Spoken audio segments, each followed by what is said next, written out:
Hello, everybody. Welcome to the post-match show. Everton 2, Brighton 0. Momentous historical day. The first Premier League game at the Hill Dickinson Stadium. Everton are the winners. We've got it off to a good start. I'm joined by Wez. Thank you, everyone, for joining us. Let's get into it. How are we, Wez? I'm fantastic now, mate. How are you? Mate, buzzing. Much better than what I thought I was going to be after this match. I was, you see me tweet before it, I was not expecting much at all. So to come out of it 2-0, boss start isn't exactly what we need. A bit of positive umphiness. Yeah, thoroughly deserved as well, I think. Like I said, I've just spoke to you off screen there about the comment Carragher made saying that Brighton was the better team and had the better quality. I don't think they did. I don't think they were. I think they didn't, apart from the penalty, didn't really threaten us second half. Yeah, they had the chances first half. Second half, I think we dominated that game for probably about 60 minutes of it. Yeah. They had more of the ball, as they do for absolutely everything. But apart from having more of the ball and the chance that Welbeck should have scored, absolute sitter, they were no better than us. It was a fairly even game. We had better chances. We're better without the ball anyway. And it's exactly what you'd expect from an Everton and a David Moyes side. 100%, yeah. When we grounded out. We looked a bit shaky at the back to begin with, but then sort of grew into the game. And the more and more we got the ball out to Grealish, the more that poor players they seem to want to put on him, which created space for other players. I mean, that apparently it just said on Sky then that's the first time Grealish has had two assists in 9 years or something. Do you know what I mean? Yeah.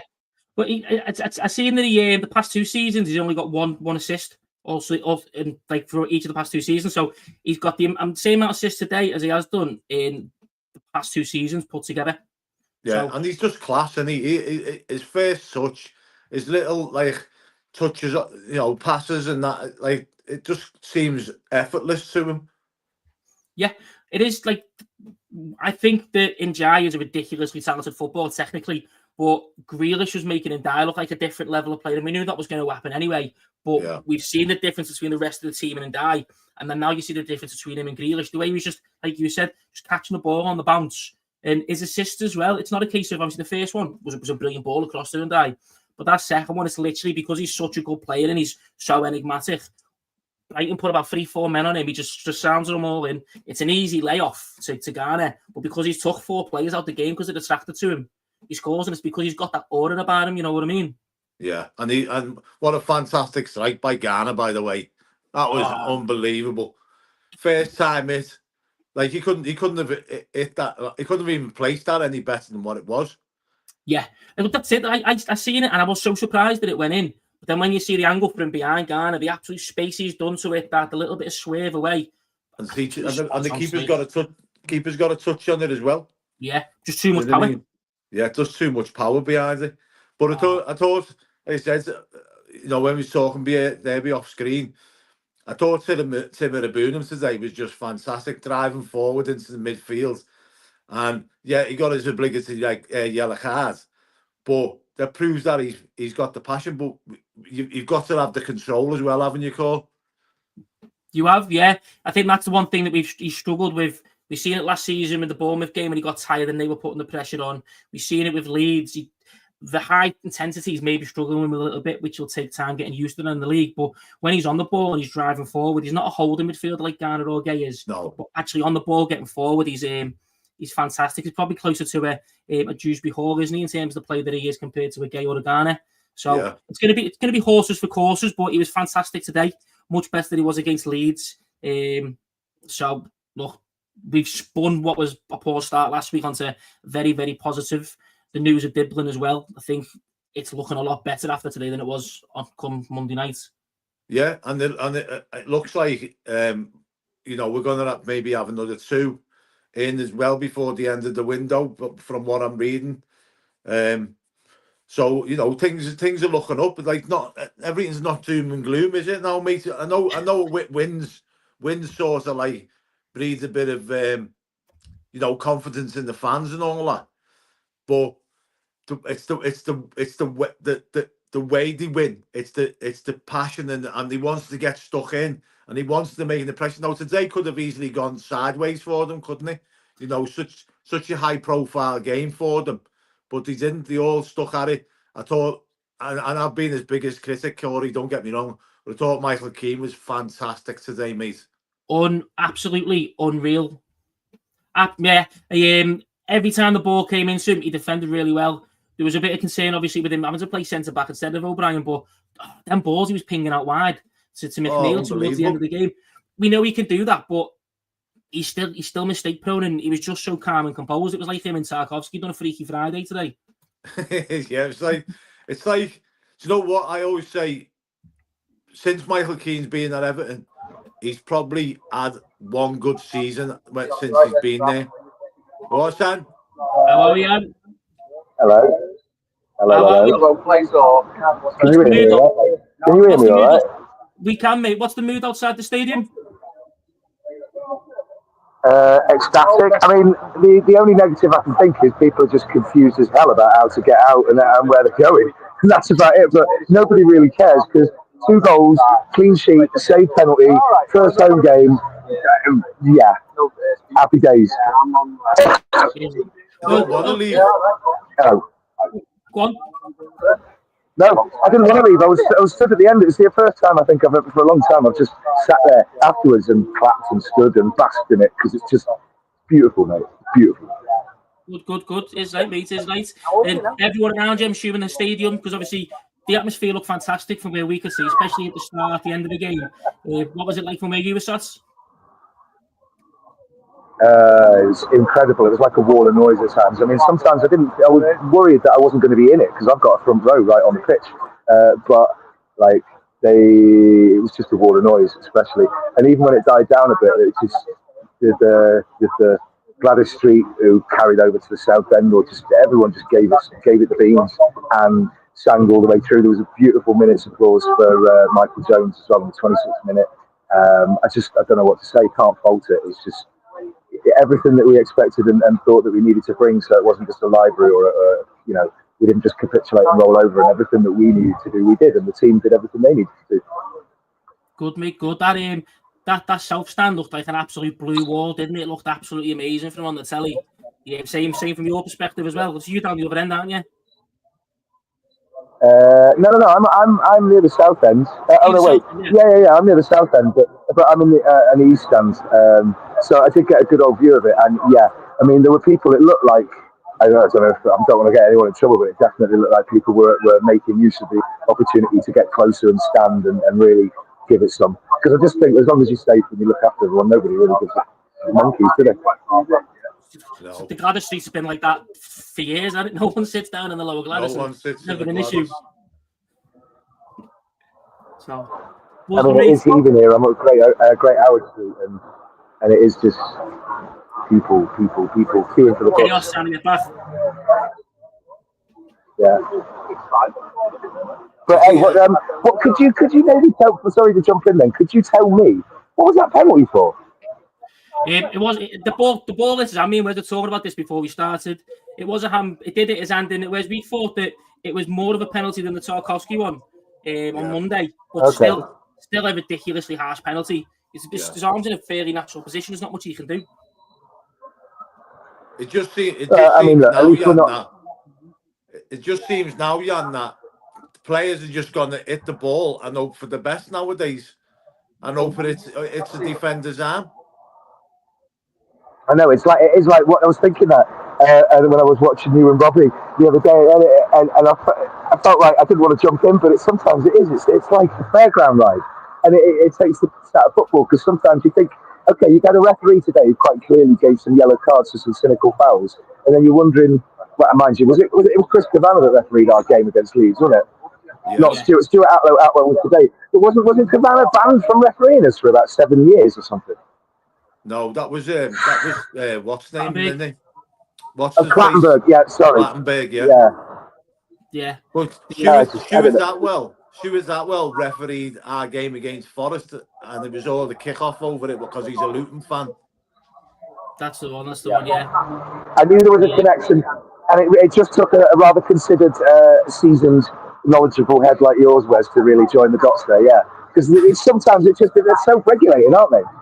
Yeah, that was Twittergate, weren't it, from Marinakis? Or Clattenburg. It was Clattenburg, actually, wasn't it, who turned around and put the tweet out about him being a Luton Just fan. I know, but these days, pick a name. I don't know. So did you guys get any? Did you do a watch along by any chance or anything like that? No, we didn't, mate. No, I just wanted to be able to No. take it all in. Absolutely fair enough. You know what? Shall I let you guys go and get on with your thing? Because otherwise, I'll just be here getting out my excitement while I'm waiting in the bus queue. But honestly, what a game! Yeah. All right, mate. Have a good day. I'm off. I don't know. I will do. I'm off into town to maybe see what beverages are available. He's like, lad, enjoy, have a bevy. In a bit. See you later, Ian. Good to see you. Up the toffees. Where's mate? Is this the consensus then? This one here? It's a bit early for that, Dave. But do you know what? We on the ball, we look good. Do you know what I mean? Like, we didn't look scared to actually make passes. I bar the Tarkowski absolute howler.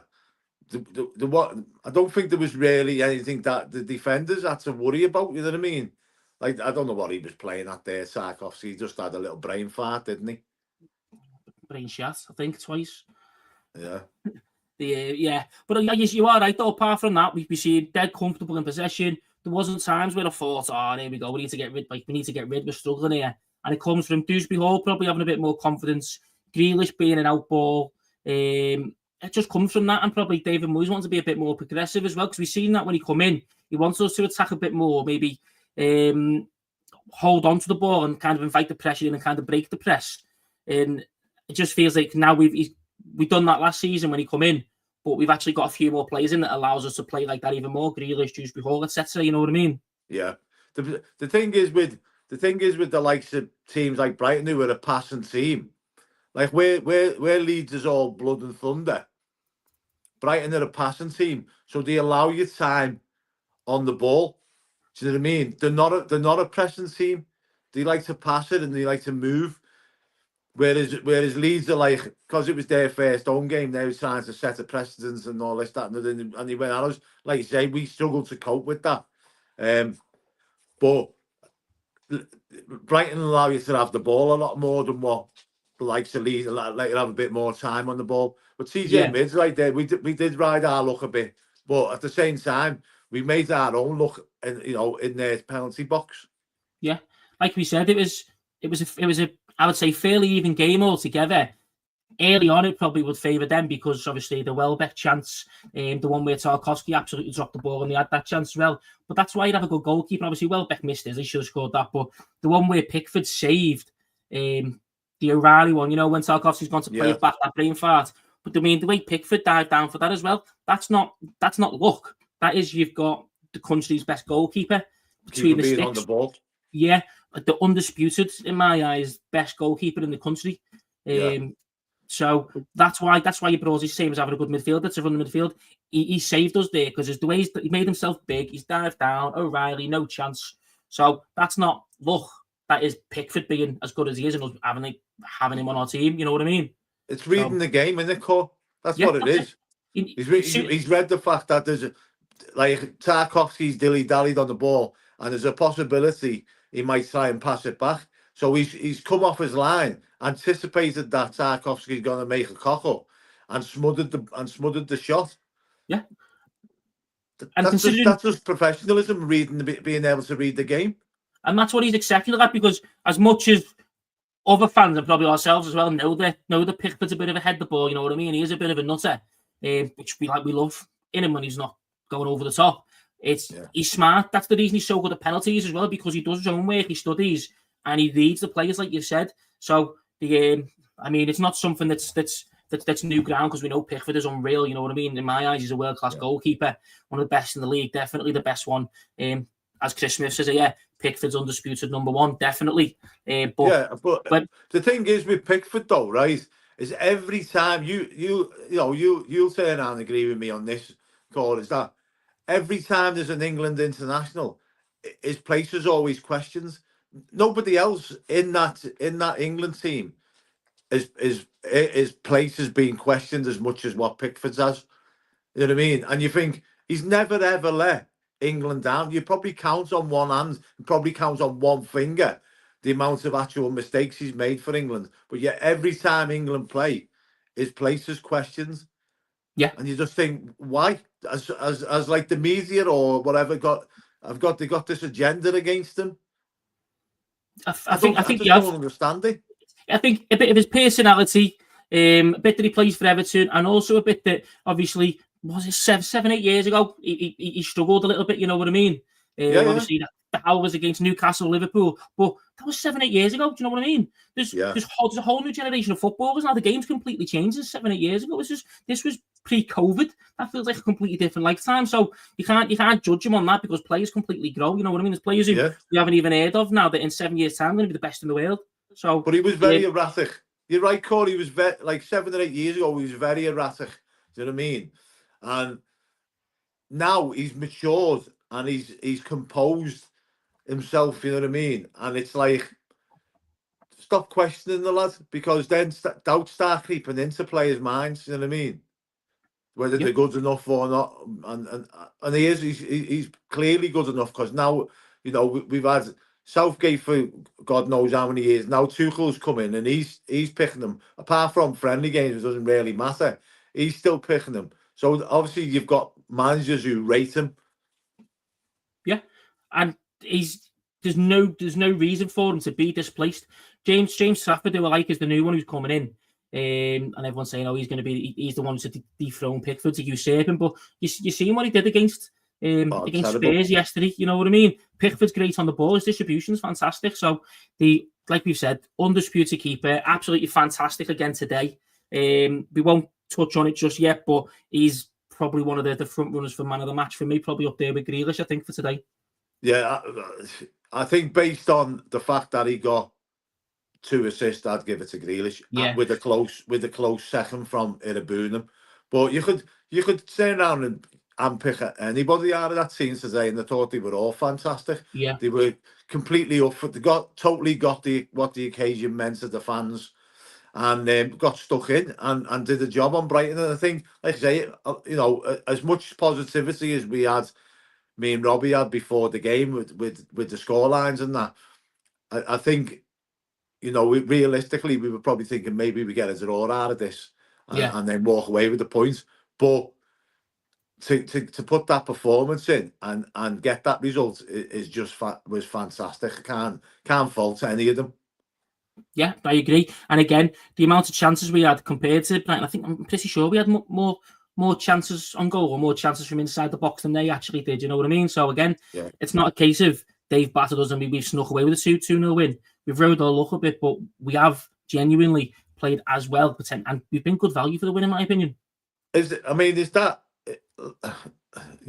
not to keep harping on about Jamie Carragher, but is that down to the fact that we were more clinical than them? Because obviously you had Mitoma who hit the bar, you had Van Hecke who hit the post, and you know what I mean. And is it down to the fact that we were more clinical, or like you say, was it a 50-50 game and we just took our chances?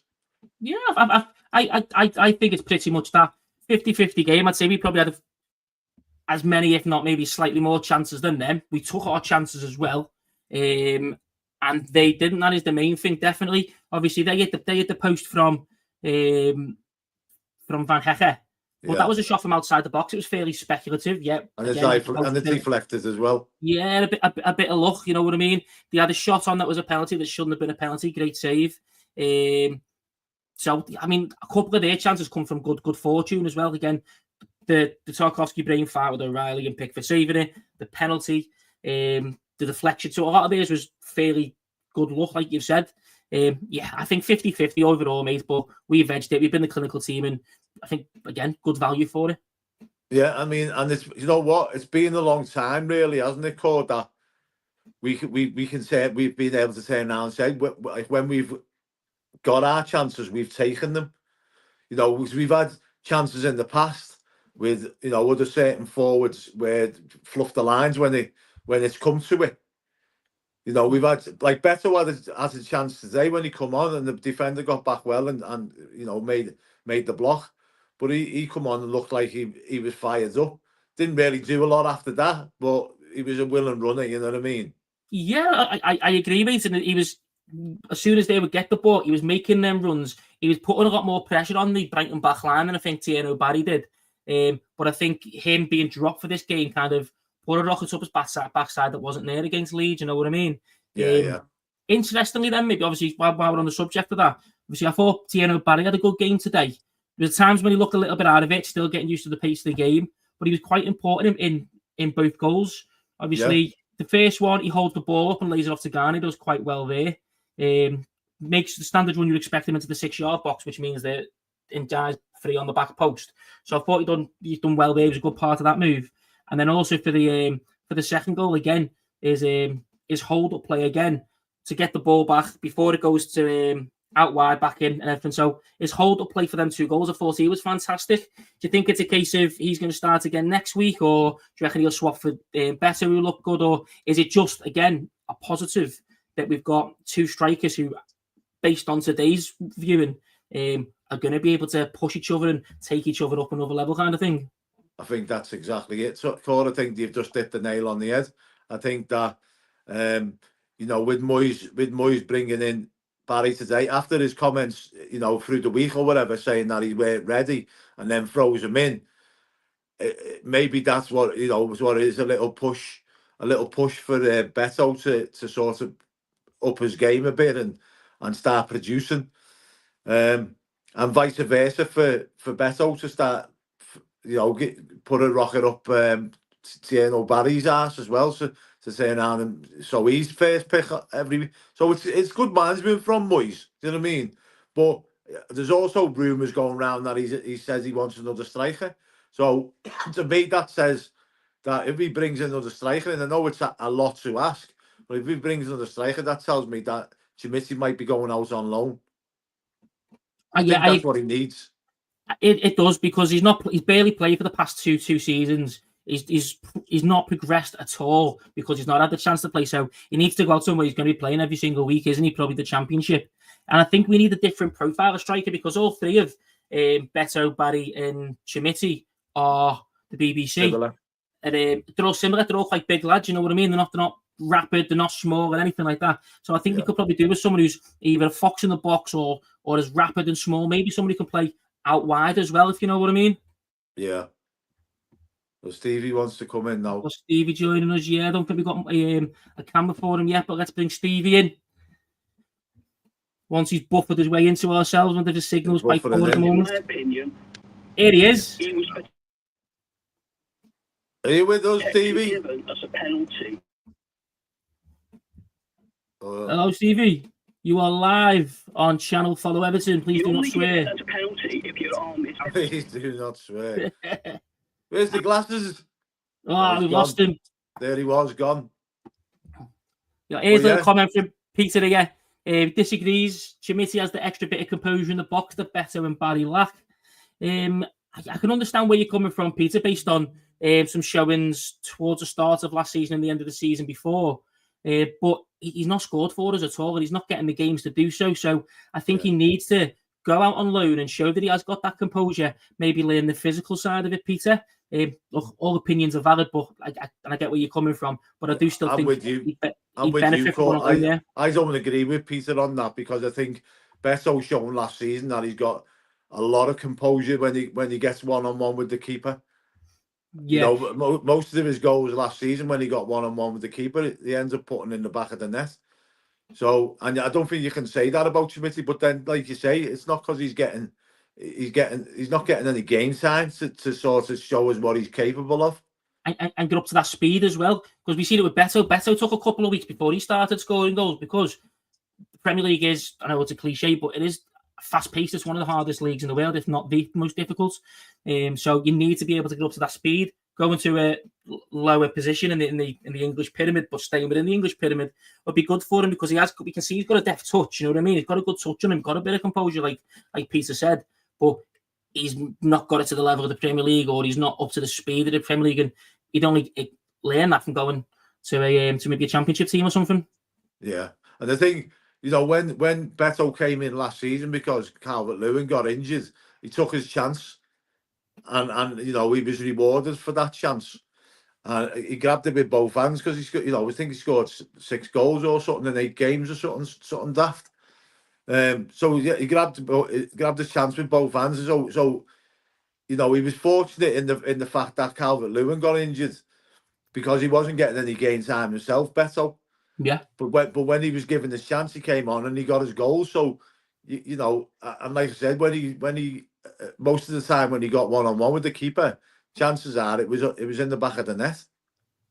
Yeah, I agree. It was more a case of Dyche didn't trust him, was he? Didn't really fancy him at all, and I think that happening to Calvert-Lewin. Although I don't like to talk here and wish anything ill on him, it's probably one of the better things that could have happened for us. That's the end of last season, and for Beto as well. And he has taken that chance, and I do think he deserves the opportunity to stake his claim to be our number 9. But the fact that we've got Thierry Barry coming in and putting in a performance like that and can only get better is hopefully going to push Beto even more as well. So we've got 2 really good, prolific strikers, or one of the main value for us to sell, kind of thing. But even if they both get 10, maybe 9-10 goals each this season, obviously we'd like a 20 goal a season striker, but at the moment we haven't got that.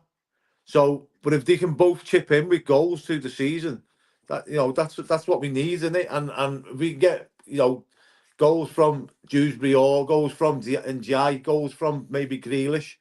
It all adds up, doesn't it? So it's the future's looking a lot rosier than what it was, say, I don't know, 2-3 weeks ago, weren't it? Like, it's obviously Diblin's on the horizon, so it's going to be exciting to see him and see what he's capable of, because I don't think we can really pass a judgment on him and whether he's worth the money that we're ready to lay out for him, until we've seen him, like, maybe after 5 or 6 games or whatever, Cole.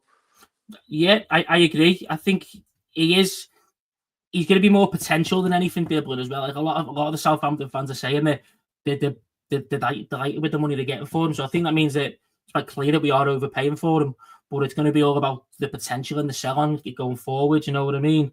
And that's what they're all saying as well. They're saying that they're delighted for the money, i.e. we're overpaying for him, but he is going to be, a lot of them are saying he's the best thing to come out of their academy since Gareth Bale. Yeah, so that's high enough praise. You're only overpaying for him if he ends up being shite. Yeah, that's it. You know what I mean? If he ends up being a superstar, then you've got good value for money, haven't you? So it works both ways. You're completely right. 100% agree, mate. 100% agree.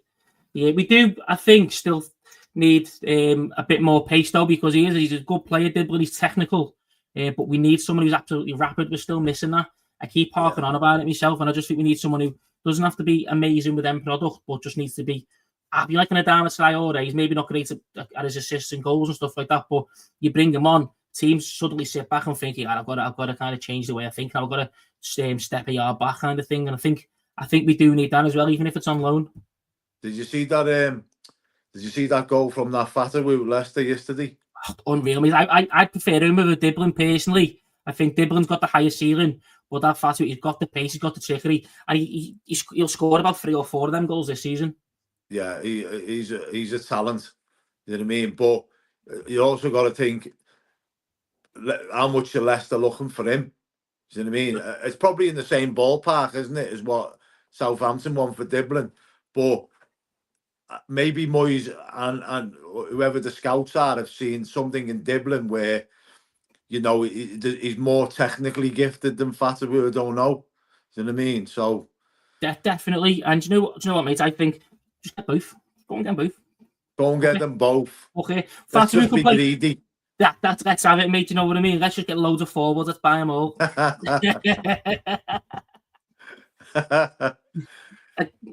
It's positive. This one as well by Gavin there. Diblin out wide and Ndiaye up front. He could be the third striker, you know what I mean? Someone like we said who's not like a target man, but he's better in the box, better technically. So it gives us flexibility, you know what I mean? Yeah, I don't agree with that, to be perfectly honest, because Njai likes space to run into. Yeah. If he's a striker and he's unless he's you've got a defense who's playing at high line where he's got room to run into them. He's a dribbler, simple as that. Yeah. Do you know what I mean? And I think him as a striker, I think he'll sort of he'll strangle his abilities. Yeah. So I get what he's saying. You know what I mean? But at the same time, I think you're restricting Njai and what he's capable of by putting him in as a striker. The way I'd see it working is maybe not so much as like a number 9 kind of thing, is as like a the false 9. False 9, yeah. He'll get the ball, he'll come deep, and then the players that run on the overlap, your Dibbling and your Grealish, he would play them through kind of thing. That's how I would look at it, more for flexibility as opposed to he's going to be leading the line kind of thing. But I know exactly where you're coming from. I wouldn't be sussing him to do the better in the body kind of the performance where you are doing that. It'd be a team where we're likely to have a lot more of the ball and then play from there. But how many times in a game this season are we going to have more of the ball than the opposition? Well, I mean, maybe more than what we think now, because we've got so much creativity now, and it's mad to think that we've gone years without any creativity in the team. To having like all this talent, Grealish, and Jai, and you've got KDH. I mean, like I say, even Tim Menaboon, I know he's been playing as kind of an old midfielder next to Ghana Gay, but he's not, like you said, he's not an older midfielder. He likes to burst into the box. Yeah. So, but we've got loads of creativity where we haven't had it for years. I think maybe the last time was maybe Gylfi Sigurdsson, but I don't know. We don't know what to do with ourselves. Well, we've basically been strip mined over the past few years. Obviously, Luca Dean, James Rodriguez, Gylfi was a different reason. Won't get into that. But we have over the seasons been completely strip mined of any kind of, like you said, any guile of any quality, and it's just refreshing and it's exciting for us to be able to see that with Grealish, with Dewsbury Hall, with Ndiaye, with Eric Boonen when he's going to start maybe contributing more and more in games as well. We could maybe just do with something from a fullback position on the right hand side, and yeah, I think it's just like it's more exciting, isn't it? Even Ghana looks a lot better when he's on the ball now because he's got players who are making them runs, who are giving him that kind of space to be able to slide the ball through, because he can pick a pass. He's just he's not ticky tacker, but he can play a pass from deep. And it also when you've got players of the quality that you got, like the KDHs and the Grealishes and all like that, the other players around them trust them more when they make the passes, that they're going to be able to control, they're going to be able to hold it up. I mean, Grealish is so clever at getting the ball to his feet and like shielding the ball from defenders and then laying it off. I mean, he's so good at that. He's done that all his career, and he just sucks players in, and then plays the ball like a simple ball. There's nothing really fancy about him, if you know what I mean. Great player, but he just plays football simple. Yeah, it's not all the flicks and tricks. It's literally laying the ball off when it needs to be laid off and doing it. It's like, I know I'm kind of saying a little bit, but Messi, he's one of the best, possibly the best dribbler of all time. But he doesn't do it with all your flicks and tricks that players do. He just does the simple football, and you can't get it off him because he touches it when it needs to be touched, and he just does the basics. But he does it so well. Like someone saying now said years ago, didn't he? Football's a simple game if you play it right. I think it might have been Alex Ferguson or something like that. I don't remember, but football is a simple game. You pass the ball to somebody else, they keep hold of the ball, they play somebody else in, and that's all Grealish does. He's not a fancy Dan, you know what I mean? But yeah, he sucks on all these players, and he gets fouled most of the time, and that's the thing that you saw we've missed, where until we had Ndiaye, maybe when you got because he has the quick feet and he has the ball at his feet and the ball stuck to his foot, we didn't have players that could get us fouls like in the final third of the opposition half. But now we've got Grealish. He's probably one of the most foul players ever. Yeah, between him and Ndiaye, the amount of free kicks we're going to have, these big rocks we've got at the back should be getting way more goals. I'm gonna have to throw O'Brien and Branthwaite and Tarkowski all in me fantasy team. I think if we're doing that many free kicks, mate. Definitely. The three graces at the back. Yeah. They are huge, aren't they? It's got to be the probably the tallest team. I know. Leeds brought a load of tall players in during the window, haven't they? But watching them yesterday, they're still terrible at defending set pieces, even with all the height they've got in the team. And you think, how's that even possible? You know what I mean?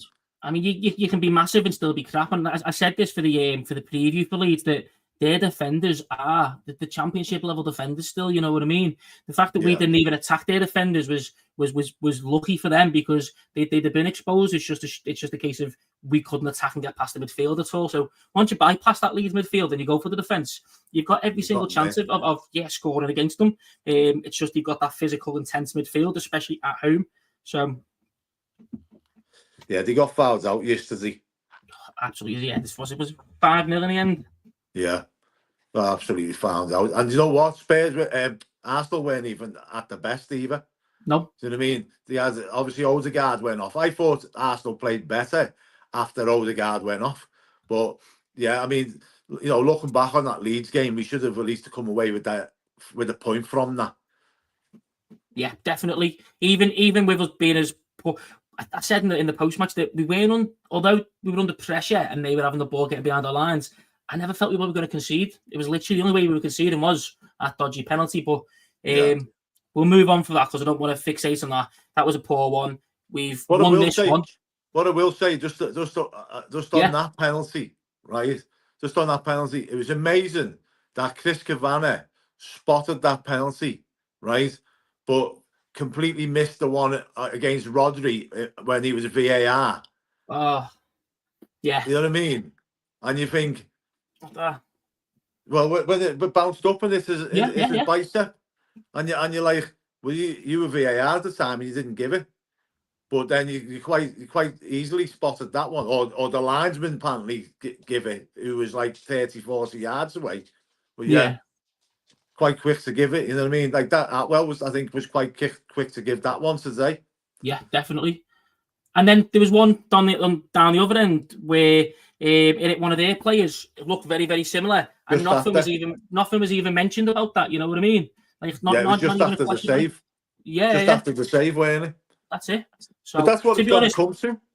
That's what it's going to come to. Corey, is attackers are just going to welly the ball and hope that it gets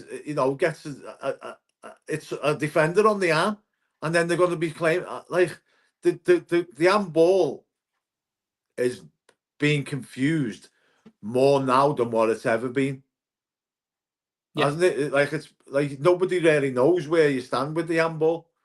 It's would you then is this something where you would say then let's just go with, just to be consistent, that ball hits the hand?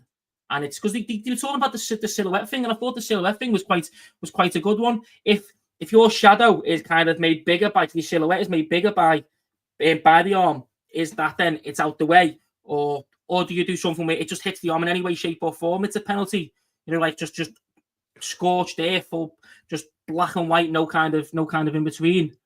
I think, and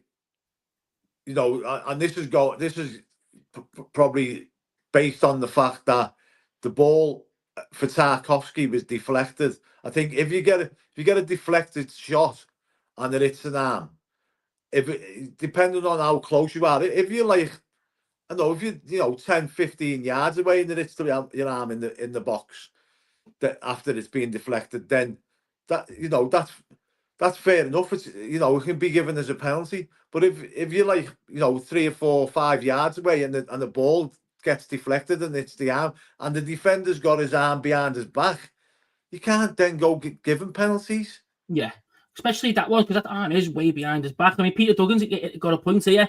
If the roles were reversed last week and the handball was in Leeds box, I don't think it's like a conscious bias, but based on the occasion, first game in the Premier League, the cauldron that is Ellen Road, I don't think he'd give the penalty to us if it happened in the Leeds box. You know what I mean? But you say that, right? And like today, I thought that Stuart Atwell was refereed the game brilliant. I thought he was really good. I don't think he was biased towards anyone, and that was as massive a game as probably even bigger than what Leeds' first home game back in the back in the Premier League from the Championship was today, because it was our first home game in our brand new stadium. So I thought he refereed the game well, barring maybe the penalty shout. But like me and you said before the game, we thought that was more of a penalty shout than the Tarkowski one.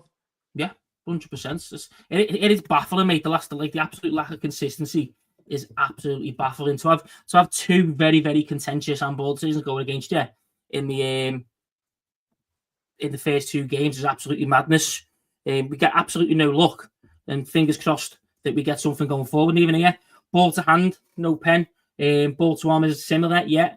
And he's got the point there. Ball to hand is a way out. Ball to arm, similar. And like you said there, if the ball hits your shoulder there, it's barely even on the sleeve. And they used to say it goes up to the sleeve is where the handball is. The ball hits him there. There's barely any. It's where the sleeve is still, and it's behind him.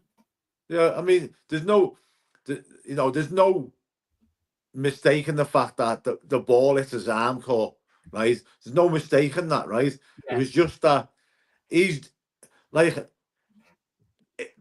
our defender's meant to be able to do the job. The job is to defend the goal, right? He had his arm behind his back. It's not like his arm was flailing out to the side. He had his arm behind his back and he's leant towards the way the ball's going. He's not deliberately put his arm out for it to hit his arm. That's the direction the ball's travelling, and it's hit his arm. It's been unfortunate, but he's just doing his job. Yeah, agreed. What's he meant to do? Like if he'd left that, I think Pickford was saving it anyway. But if he'd left that and it flew top bins, everyone would be going, Why didn't you throw a challenge in? Why didn't you throw yourself in the way of it? Yeah, he'd got absolutely crucified. Unbelievable, yeah. Which ironically would have had his arms out even wider. Yeah, but it's just confusing at the old handball thing. Some refs will give it and some won't. Like all this thing about if a decision's made on field from the ref, then VAR's unlikely to overrule it, which to me is a load of bollocks, because if it's the reason VAR was brought in was to correct, clear and obvious errors. So if the refs made a howler, then yeah, hopefully it gets overturned. But I was saying to me mate, or somebody had in the car today actually, that there was one last week where on the Friday game, I don't want to harp on too much about it because it's about the red shite, but the defender, that's Senesi or whatever, clearly Senesi, flicked the ball away with his hand, and you have VAR saying around said it was accidental, and you're like, as Stonewall was you going to get as well? Yeah, and you just think, what are these watching? Yeah, it is the insane one in the madhouse half the time, isn't it, for something like that? And the referees, the PGMO, they just completely protected. Absolutely protected. There's no accountability at all, so they get away with it all the time. Yeah, or they might get relegated to go and play in the Championship for one game. Yeah. You know what I mean? If they make an absolute howler, they're like, either you're not playing that, you're not reffing that week, or you're still on full wages, but you're going down to the Championship to manage Middlesbrough against whoever else is in the Championship. Yeah. Norwich. You know what I mean? Leeds and then they're back in the Prem the following week. Yeah. It's barely anything. Well, it's football, isn't it? You play poor, Moyes drops you for the game kind of thing. So yeah. Listen, what I like to do is I like to go through the 11 and a couple of the subs, do the our play ratings for the game. I was just about to mention that. I want to give a shout out. We'll give a shout out to the comments. Everyone in the comments, thank you very much for joining. Oh, thank you very much for Amanda. Thanks, Amanda. Amanda's always shelling out a few quid on here. Nice one, Amanda. She is. There we go. So this is her man of the match. Nice to have our first win in the first game in the new stadium. Pickford, man of the match. Up the toffees and up an amazing channel with brilliant content. Thank you very much. It's all about you, that Wez. If anyone wants to follow Amanda's suit, I don't mean about the money. You can do if you want, but just let us know who your man of the match is in the comments. And once we've gone through our own player ratings of the squad, we'll see if there's any kind of consensus on the man of the match as well. So we also have to mention, if you're here for the first time, please go on YouTube and like and subscribe. The more followers we have, we can get our message out wider to the world, to all our worldwide followers. And we do have worldwide followers, don't we, Cole? We do. I think a couple of weeks ago we had people from Canada, Malaysia, Bermuda, Ireland, all the way from the Wirral next door to me. not as far as the Wirral. Trying to stay away from Bidston. But yeah, we thank you everyone who's joining us so far. Honestly, we've got over 320 people. So thank you. Like and subscribe. But yeah, let us know your man of the matches in the comments, guys. We're going to go through our player ratings and then we'll see what the consensus is among the Blues. So there we go. We've got fans all the way from America. To the orifice. Nice one, beautiful profile picture.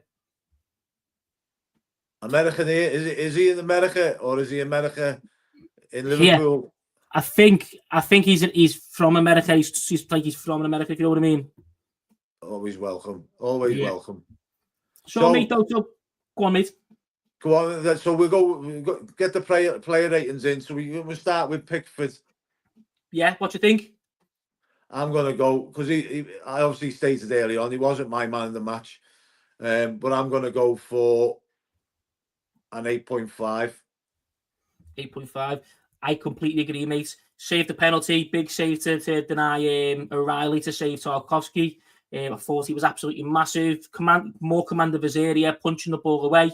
But I do think, 8.5. But I've seen him have better games, hence why he's only gets an 8.5. But based on his levels, he can do even more than that. Yeah. Sound in terms of Jake O'Brien, then, mate, at right back, how do you think he played?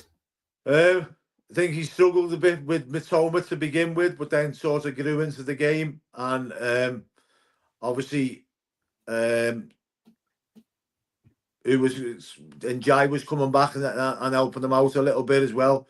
So for me, I'll go for Jake O'Brien, probably about a 7.5. Yeah, I mean, for me it was 7.5 as well, and I agree with you there. I think earlier on the game he did leave Tarkowski out to dry a little bit. That's when Tarkowski made the other mistake with the ball bounced and Mitoma got the shot off. But yeah, 7.5 certainly in my mind. I thought he had a decent game. Peter Duggan agrees with us as well. Fantastic. Yeah. Tarkowski, probably for me, one of the only players who was disappointing today and would have got a low score. Yeah, I'd probably for the high standards that he sets. I think I'd give Taki a 7. 7? Not bad. See, I had that sounds harsh. 5.5. Peter Duggan got him down as a 4. Because I do think if that O'Reilly goal goes in, it's a completely different kettle of fish. And he done poor for that. He done poor for them. So both of them, if that was Keane, he'd have got absolutely slaughtered for that. No, you're right. And there you go, TJ mid 4.55. But again, I get where you're coming from because he's still the captain. He still leads the line. And I still think take out that mistake he made, and obviously he got done by Mitoma, but a lot of defenders would have got done by Mitoma there. Do you know what I mean? Yeah. Like world class defenders would have got done by Mitoma there. Do you know what I mean? But I think he was still solid for most of the game. Yeah, no, I do agree. The vast majority of the game he was solid. It was literally just them 2 bits. I just think that even if I'm thinking of it, looking at it, let's say it's Michael Keane, if he was to have a good game like he has done today, but drop the 2 mistakes, I thought he would have got absolutely crucified. I completely agree. And I'd have been one of them jumping all over him. Yeah. So, you know what I mean? So definitely. So talking about the man, then while we're talking about him, how do you think Michael Keane did? How would you rate him out of 10 today? An 8. An 8. Do you know what, mate? I can't disagree with you. I would have gone about 7.5, but 8. I agree with.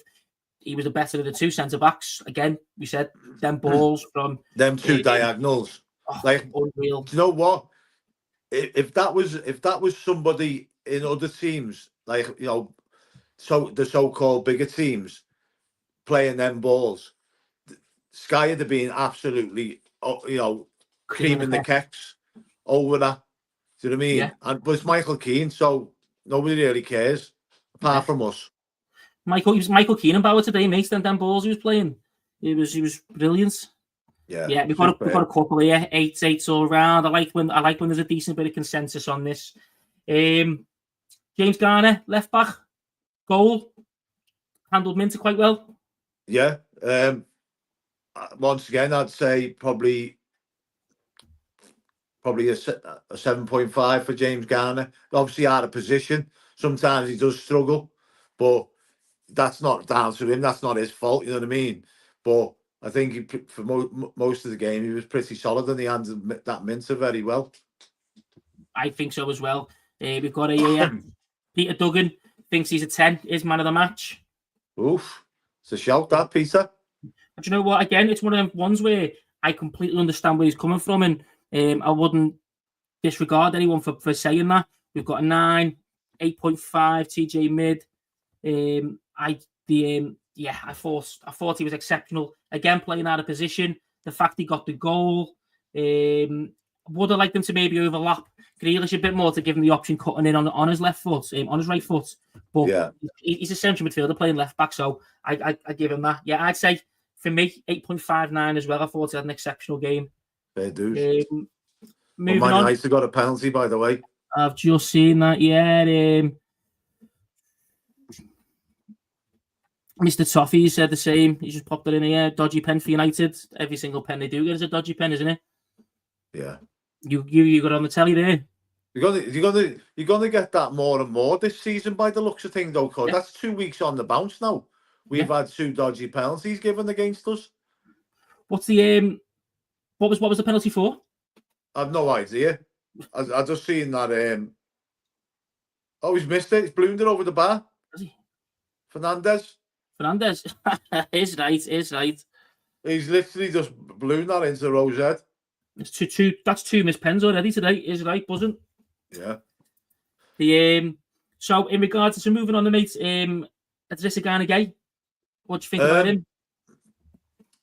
I think he's always the same. Idrissa Gana, unless he's amazing, he doesn't stand out. Yeah. Do you know what I mean? So he just goes about his business, and he doesn't really get like the plaudits that he does. But I think he wasn't at his best today, but he wasn't at his worst. So I'd probably say about a 7.5. Peter disagrees, says 5, nothing special. I don't think he did anything special today, but he's still done his job. So I thought he's still done his job very, very solid, like you said. For me, I'd say 6.5, nice little round number somewhere in the middle. But I get where you're coming from with the 7.5. I mean, team's won, clean sheet. He's a defensive player. He knits everything together, doesn't he? I'm finding it hard to give any players lower scores than like 4s because we've won, we've played well, and you know we've got 3 points on the board. So I can't start giving players like 4s and 5s when we've played well. Yeah, I know where you're coming from. Tarky's the only one I'd give lower than a 6 to. I think Gueye, I'd potentially go as low as 6.5, but even 6.5 is still, it's a solid performance. You know what I mean? Yeah, it's average, isn't it? Well, it's just above average, isn't it? That's it. The Tim Eric Boonham. Then obviously we were waxing quite lyrical about him, weren't we, at the start of the stream? Yeah, we thought he had a good game. For me, close second for man of the match. For me, he was a 9. A 9. Fantastic. Everyone else in the comments, let us know what you think. I did think he was really, really well. Done really, really well. I don't think he was as good as a 9, but yeah, 8.5. I thought he was absolutely solid today as well for me. I thought he was brilliant. I just thought he'd run the midfield, Miko. I think he, with his bursts into midfield, that they had to have 2 players trying to tackle him. Yeah. Which then obviously, and then he was getting free kicks as well, on the edge of the box. It's a pity that the free kicks ends up coming to Nottingham. But he was still in there getting the free kicks. Yeah, I agree. He's and like you said, the way he carries the ball, he'll draw fouls, or he just kind of relieves that pressure, doesn't he? He Yeah, puts you under a bit of pressure by your own box, but when you're in the middle of the pitch, he's really good at easing the pressure on you. Yeah, the only worry for me is that's 2 yellow cards now in 2 weeks, and he needs to have the control with the aggression. You know what I mean? Yeah, We can't have players because we've got a squad so thin. We can't be having players, and I know we've got Harrison there sitting on the bench and stuff like that, but we can't have, after 5 games or 6 games or whatever it is, players being banned for games because they've accumulated 5-6 yellow cards or whatever it is now. When you get your first 1 game ban. yeah.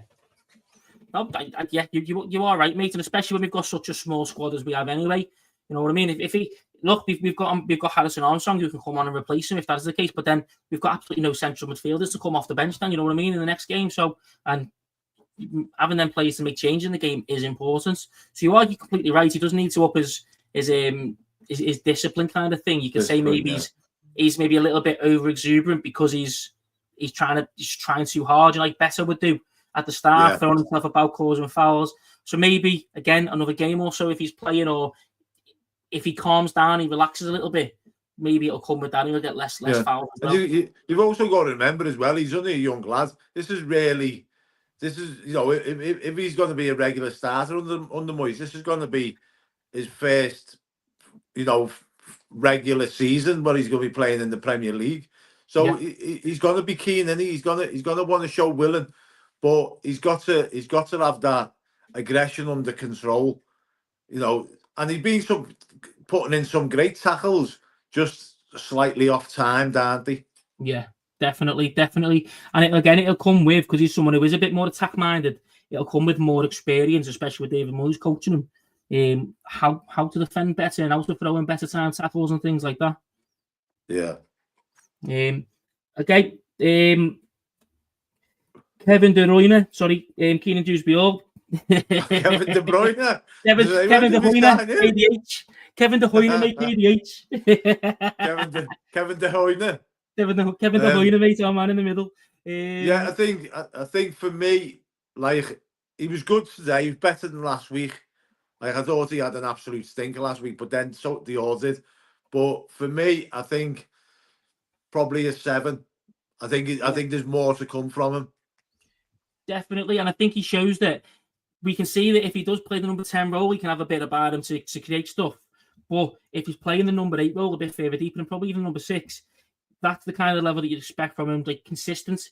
He's going to be like just a guy gay. He's never going to have a game where he plays poorly. He's always going to be consistently at the very least and exceptional at the very best.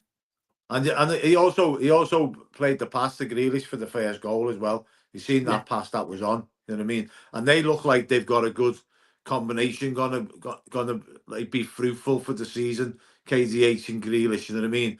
But we've got to keep them both fit, and that's the thing. Yeah, that's it. And the fact, again, having that rotation in midfield, Alcaraz who can come on and help him, just being able, because one of the things we're noticing, we've got a couple of players who've got injured in pre-season because they've played too many games.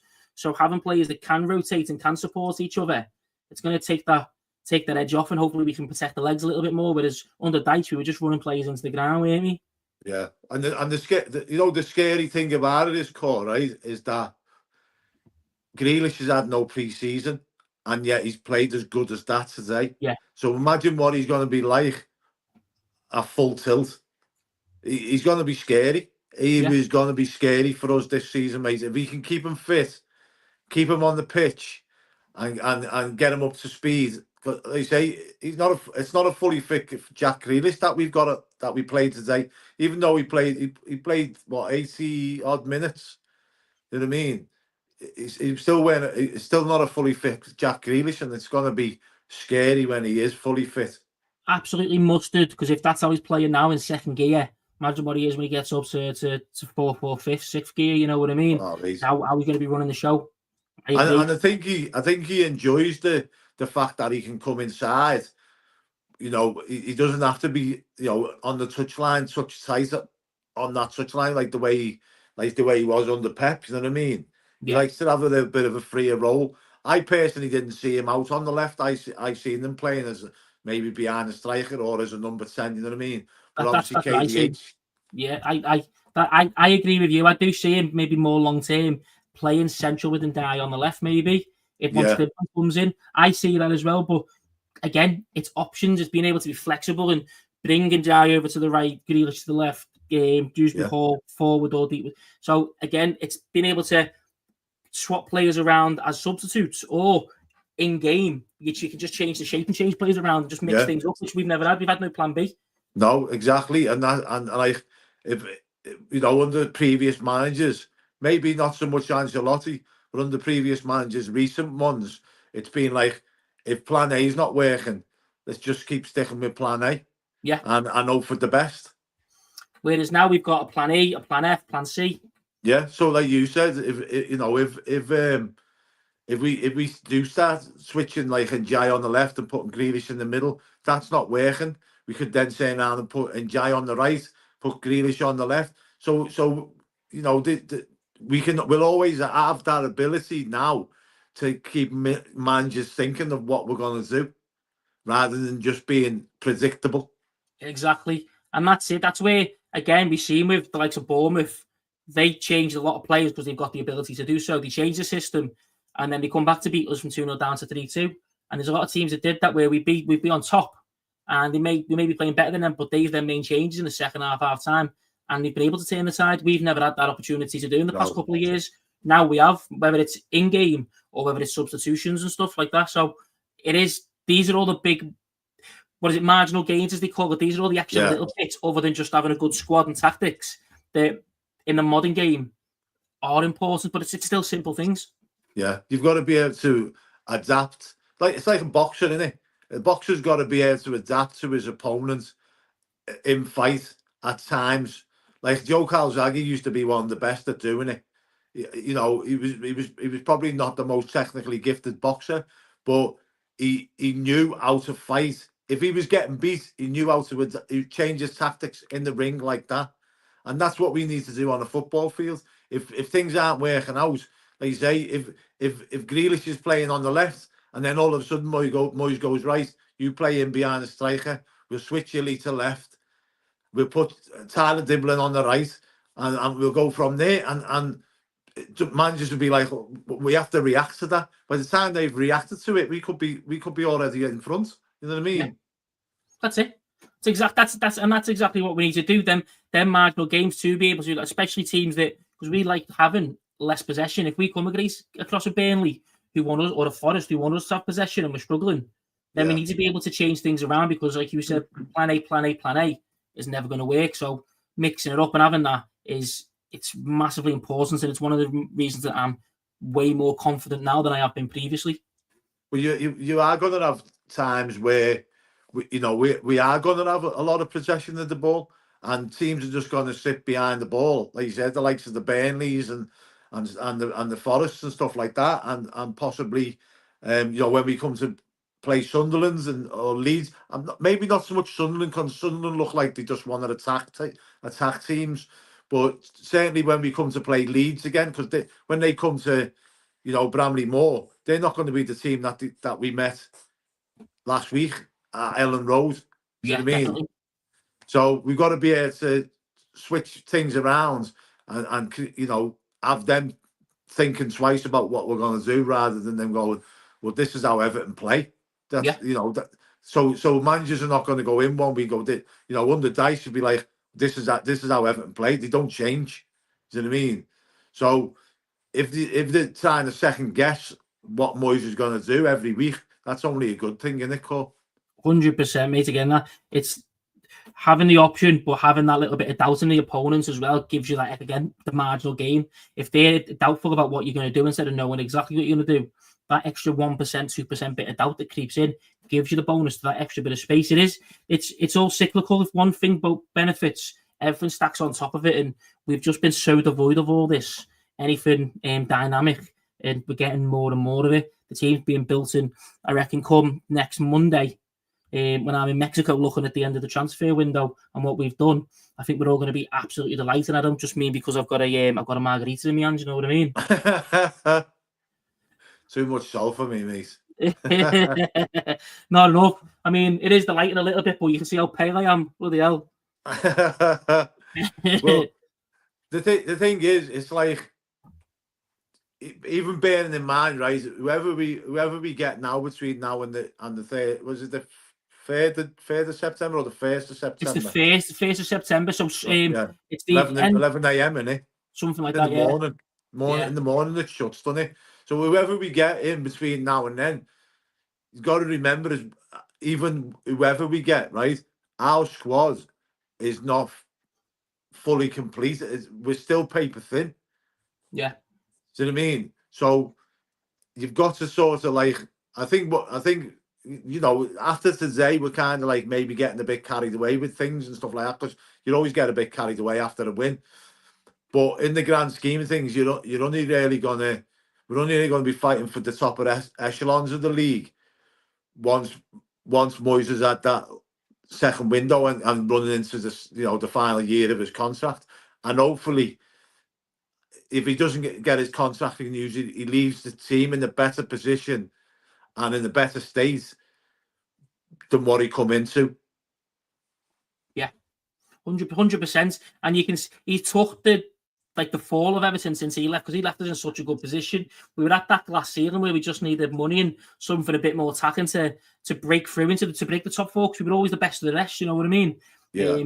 And when he left us, that's where we're at, and we've just fallen so far down to the point where we're basically in the same position when he took over in 2002. Yeah, and like I said before on the stream with Robbie, like, it seems a bit like typical Everton fan sort of mentality. Is like a defeatist kind of thing. But I think for me personally, I don't know whether it's the same for you, but if we finish 10th, 9th, 8th this season, for me, that's progress. You know what I mean? Europe would be brilliant. Don't get me wrong. I'd love us to see us in Europe. But, yeah, you know, it's like, you don't want to go to Europe and be embarrassed. Yeah. Do you know what I mean? You want a squad that can go there and compete. That's been built up, and we've got squad size, which again, we've not got a big squad for the Premier League, just for league football, domestic football, so never mind throwing continental in there. I agree with you. I mean, I think the aim should be, we should be aiming for Europe, but I think the realistic expectation should be mid-table. Yeah, I completely agree. Like the dream is to get a European place, but as an Evertonian for 47 years or something, whatever it is, I think I've got to be realistic and think, you know, 8th, 9th, 10th for me is progress. As long as we're not down there and shitting ourselves week in, week out, and hoping for the best that other teams don't, you know, get beat that are below us, I'll be happy with that 8th, 9th or 10th. Yeah, 100%. I mean, 8th, 9th can potentially get you Europe anyway. But yeah, I think we should be aiming for that top half of the table. Even 11th would be okay, but I want to be on that top half. I don't want to have to scroll to find my club. No, and the fact as well is, obviously, you know, the further up the league you are, the more money it brings in. Plus the fact the extra revenue from Bramley Moor. I mean, I can't call it the Hill Dickinson Stadium, I can't, but I'll call it Bramley Moor. But if we're getting the extra revenue from that, then obviously you've got the concerts that's probably going to go on there, the revenue from that, and then, you know, better quality players are going to be want to be interested in it. That they can see a project building at Everton. Yeah. So they're excited about it, like the fans are excited about it. Yeah, and that's it. And it's hopefully that breeds that confidence that makes its way onto the pitch. The fans are excited. The players buy into that. It makes its way into the stadium, onto the pitch, and we play more positive football, because Goodison Park has been very nervy the past few years, and the Everton fans don't deserve that, and the Everton players don't need that. So fingers crossed this is it. And today is very much the first step on the road to that as well. Fantastic start, you know what I mean? Yeah. What I'll do, mate, I won't go through the rest of the player ratings, but I'll just touch on Grealish because Jai played well, but I don't see him, Barry, Beto, Alcaraz or Armstrong getting a better rating. Just to round this all off, what was your rating for Jack Grealish for today? 9.5. 9.5. There's more to come. Tim, Eric Boonham, just pipping him in yours in terms of your man of the match? Yeah, Grealish just pipping Tim, yeah.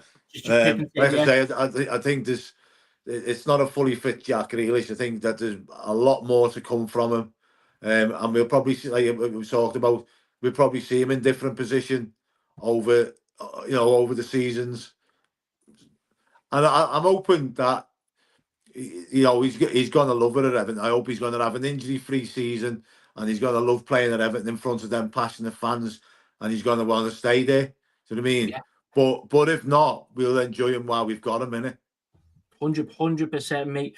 100%. I think even if he's here just for the year and he gets us another 3-4 points, 3-4 places up the table, well, he's paid himself over the season. You know what I mean? 12 million. And then that's before you even get on revenue for extra shirt sales and stuff like that.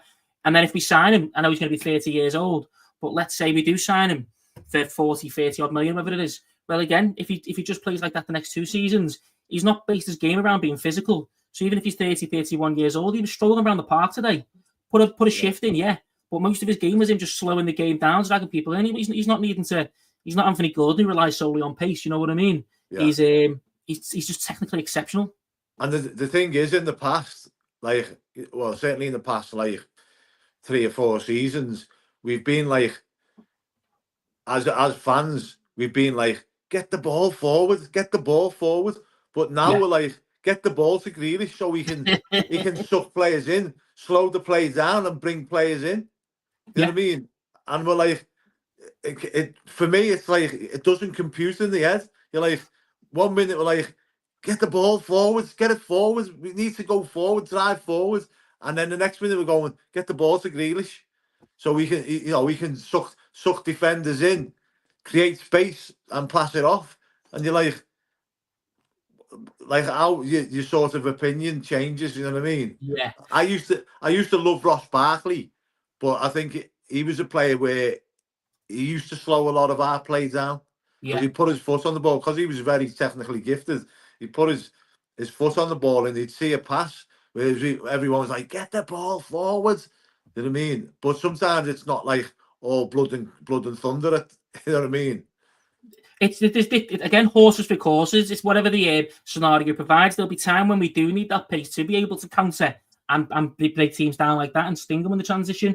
But there's going to be a lot of times as well where you are going to want Grealish to suck people in and then spring people forward, and then he can go direct. So, like you said, it's horses for courses. There's different ways to do things. And again, having that option and the flexibility to be able to change things and do different things instead of just long ball cross and hope is fantastic. And that is hopefully what's going to see us move further up the table over the next couple of over the next few months. It is refreshing. You just hit the nail on the head there. It is refreshing to not just be playing it down the wings and whipping balls in. Yeah. Isn't it? It's actually refreshing to see us playing some actual football. Yeah, that's it. But we used to be called the school of science. You know what I mean? And we've not really been that. You know what I mean? In the school of hard knocks more than anything. Not for a long time. Exactly. So hopefully that's going to bring some of that back a little bit more.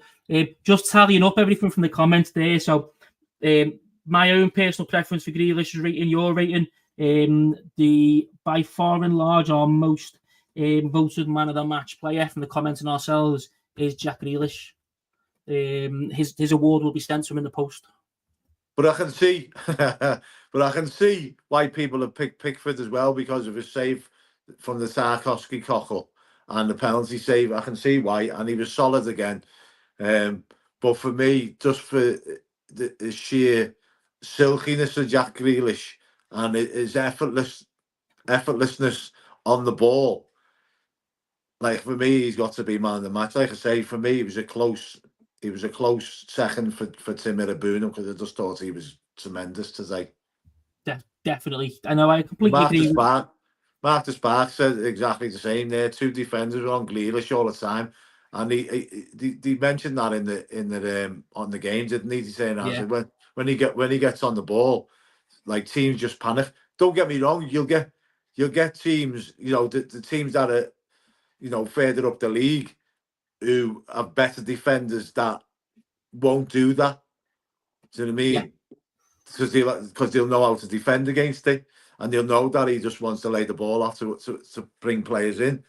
But for teams that we're sort of like scrapping with for the so-called middle of the table positions, they will do that. They'll double up on him.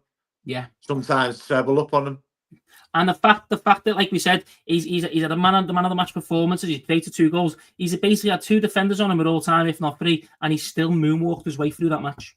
Yeah, and he didn't look like he was. He looked like he'd play another 90 minutes. And like I said, he's not even fully fit. He's not match fit. Yeah, that's it. But that also is testament to him, the fact that he's the work that he's been putting in himself with the personal trainer and whatnot behind the scenes, that he has been able to come in and put that performance in, create 2 goals, and just stroll around the pitch like it's nothing. Yeah, it is. And again, he's got that aura about him from doing all that, and it's going to cause the same going forward, where teams are going to try and attack him, and it's just going to lead to so much more for us. And it's good for him, Corey, isn't it? Yeah. He wants to get the England squad's got to World Cup here now. You know what I mean? Yeah, it's good. It's good for him because he wants to play football, and he wants to get his old self back from when he was at Villa. He wants to get that feeling that he's important to the team, and maybe he never had that at City. Do you know what I mean? Because he never really had a big enough part to play in the team. And he sacrificed a lot of his game for the Manchester City system, which I thought it was to the detriment of how he looked. It was fantastic for him because he ended up winning the treble. It was a ridiculous season for him. But I do think he sacrificed a lot of his game to fit in the City system, which players do for Pep. And you either stay there for years and that works for you, or you can look great for a season or 2 and it not be what works for you. Happened with Riyad Mahrez. He was fantastic at City, but he went to leave because his game was stifled a little bit. Yeah. He couldn't play in that Pep system, and he's very strict on the system. And I think that's the same with Jack Grealish. And the fact he's going to be the main man, he'll probably get to play in central as well. He gets to drift a bit more, and I think he's going to appreciate that. And if I do feel like Jack Grealish seems like a really good sound lad. I know he's been a lot of the media things about him. He likes a bevy, but who doesn't? Especially if that bevy's when you win something, it means you've earned that bevy. But him feeling loved is going to spur him on even more. We've seen him get back and put that slide tackle in, you know what I mean, towards the end of the game in our box. So I think him feeling loved and appreciated, you'll get even more out of him, you know what I mean? 100%. And players thrive on that. I've always said that about Richarlison when he went to Spurs, that he never felt the same love from the fans at Spurs as what he did at Everton. Yeah. Do you know what I mean? And that's why there was so much talk, and he was always, putting things out on Instagram or whatever. Like he was always liking posts on Instagram when it comes to Everton, and maybe in some ways his art was still at Everton, because ultimately I don't think he actually wanted to leave. He was sold because of PSR. Do you know what I mean?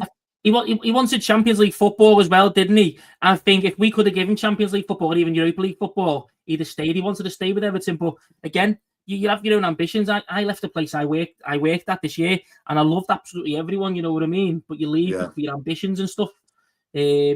What Mackey's was that? You what? What Mackey's was that? I'm not allowed to work at Mackey's, mate. Not stand at all. We don't get a body like this, but I'm not eating everything. Oh, never mind that. Built round to go round, mate. Don't you worry about that. Yeah, I'm cultivating marble, you know what I mean? Michelangelo had to get the marble in before he sculpted it. I've just been waiting about 10 years before I start sculpting. We've gone on for quite a bit, Wes. What I'll do as we wind down, before we go, I've just got a couple of comments here that people have put in. I just think a couple of good little talking points before we leave. So this first one from Amanda Stevens: when Tyler Dibblin does come in, when he's signed, do you think he will start? Do you think he's going to be playing that right midfield, and we maybe bring Njai to the left, Grealish to the central, Kevin De Bruyne to central midfield and take Tim out, or what do you think when Dibblin But comes in? that's what we just touched on, wasn't it? We think that if Dibblin is going to be a starter, and let's be honest, if you're shelling out 40 odd million for him, you're not going to put him in the in the under 21s, are you? So the chances are, he's going to be starting. He's going to be playing on the right. So then, but then we seen the better of NJ today on the right, didn't we? We did. I think it's because he kept wanting to cut in and he's on his left foot. He was more dangerous with his being able to cut in on his right. But he's shown that he can play on that right-hand side. I just think that, obviously, the shot he had early on when he took a couple of players on was on his left foot. If that's on his right foot from the left-hand side, potentially that goes in or he forces a save, you know what I mean? Yeah. But I think Diblin's going to be a starter. So, the chances are you're going to have NJ on the left and then maybe Grealish, KDH in the middle. So I think, once again, our tactics is probably going to end up changing again. Maybe we just play one kind of old midfield, which, it's a toss-up. Even though Boonham's not an older midfielder, he's being played as that at the minute. He's kind of having that Decore role, isn't he? Yeah. The box-to-box midfielder kind of thing. But it's going to be an interesting one for Moyes to sort out, because he's got options now, like you said, Cole. Definitely, mate. Definitely. It's good that we've got the options. I'm just going to highlight this because Pete's just posted it in. His 90-year-old granddad hasn't contacted his mate to help him home from the ground. Peter, if you want to message me, if you want to private message me on Twitter, any details or anything like that, mate, we'll get that retweeted out. If you want to let anyone in the comments know if you're up to as well, we'll obviously, if anyone in the comments can keep an eye out, ask your mates who've been to the game or anything like that. But if you send me a message on Twitter, Peter, mate, just private message me or whatever, we'll get the channel to spread the message for you. We'll see if we can do anything for you and help you out there, mate. Okay. He's probably in the Bramley Moor on the stand on the tables, giving it the big Peter. He probably forgot to message him, mate, and not because of his memory, probably because he's just enjoying himself, mate. So fingers crossed, but message me if need be. Message me if need be, mate, and we can get that spread for you. Yeah, hopefully he's all right, P. So a couple more, mate, and then we'll finish it for the day. We've got this one. We've had a good few on today. Thanks for everyone for watching as well. Yeah, we're making it way past 150 now. So we've already touched. You would get another lone striker in. Help with better and Barry, mate. We touched that before, didn't we? But the issue there is, if you're getting a striker on loan, you're probably going to get another raw striker, like somebody who's like sort of coming through the ranks, I don't know, from the continent, maybe I don't know, Real Madrid or Barcelona, like a young striker who they want a sort of blood. Yeah. So you're sort of like doing the same thing, aren't you? What about Jamie Vardy? No. His experience not doing it for you? No, mate, because he's still quite quick. He's still quite quick, but he can only play like 20 minutes, half an hour, if that. Yeah, like I've got Coleman at the moment, kind of thing. Yeah. No, I get what you mean. Two more. And his birds of grass. And his bird is so much. Imagine here on the home away in Rooney, bloody hell. scrapping in the hospitality section between Colleen and here. Here we go. So last one, mate. Obviously, the right-hand side looks like we're starting to get it sorted. Tyler Dibblin, likely, probably expected him to sign, hopefully before the Mansfield game, so he gets to play. Anyone at right back, you think? What would you go for at right back, Wes, mate? Would you go for someone experienced, someone who's defensive, or because we've got O'Brien who can do a defensive side if need be? Would you go for someone young, aggressive, maybe way more attacking? Is that's Tariq Lamptey at Brighton? Is he left Brighton, or no, is he a free agent? He signed an extension with him. I think he signed a 2-year contract with them before it expired. So he's still got 2 years on them. Yeah, he's predominantly played left back anyway, has he? He's played left back when needed because Estepinian was injured for him a bit last season. But he's a right back predominantly, is he? Yeah, he's rapid. He's not very big. You've got Maxim de Kuiper at left back, who I highly rate. I don't shut up about him. That Sidey George is Chelsea. I don't know whether I think he's a midfielder, is he? He is, yeah, more of a winger than anything. But he's rapid as well. Yeah. And he's available. But I don't know. Any right backs that are available, that's the thing. That obviously there's some out there, but yeah, it's probably not going to be anybody that we know. That's it. I'm assuming though, like your profile for it, then, mate, that would be like maybe someone a bit younger, a bit more attacking, someone who's rapid kind of thing, and then O'Brien for when we need to be defensive against we need them. We need them fullbacks bombing on. Overlapping. That's the thing, and we don't get that really out of Michalenko. I think that the more and more that Bainsy has an influence in that team, the more and more you might likely see Michalenko bombing on. But I don't think he's got the engine to keep doing that. Yeah. Or the mind, he's just not that way inclined, is he? The mindset kind of thing. No, but then that's because he's come into a team that's struggling and being told to hold most of the time. Yeah. You know what I mean? He's more a Hibbert than a Baines, isn't he? Yeah, 100%. Yeah. So yeah, we want some pace at the fullbacks, because don't forget when we had Bainesy and Seamus, we probably had the two best fullbacks in the country at the time, at their peak. That right and left back was absolutely amazing. This is one couple here that people have mentioned here.